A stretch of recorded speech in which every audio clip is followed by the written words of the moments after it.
I think a lot of kids and having grown up as well, there have been a lot of questions in my head in terms of myself, my capabilities and my abilities. Something called self-doubt is definitely something that has been an issue that I have probably faced and overcome. But I would also like to know what your view on this is. How does one overcome self-doubt, especially as a youngster? Namaskaram, Regina. I'm glad you're growing up, huh?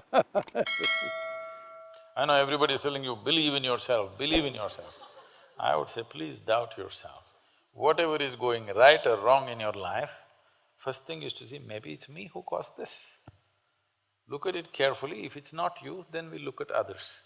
The so-called confident idiots are stepping on everybody's everything and walking.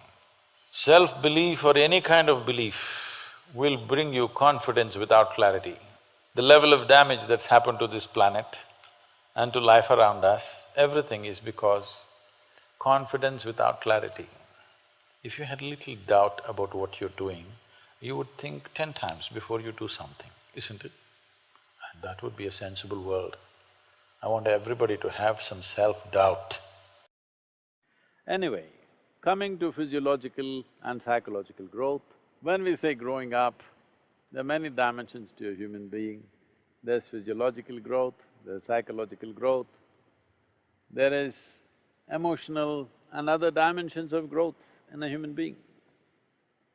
Most of the time, we measure growth physiologically and the next possibility is psychologically. See, body is a very tangible element. So it grows at a certain pace. In some people's mildly faster or slower, but it grows at a certain pace. But the psychological dimension of who you are is not such a tangible process, it's an intangible process, more flexible, more mobile or nebulous.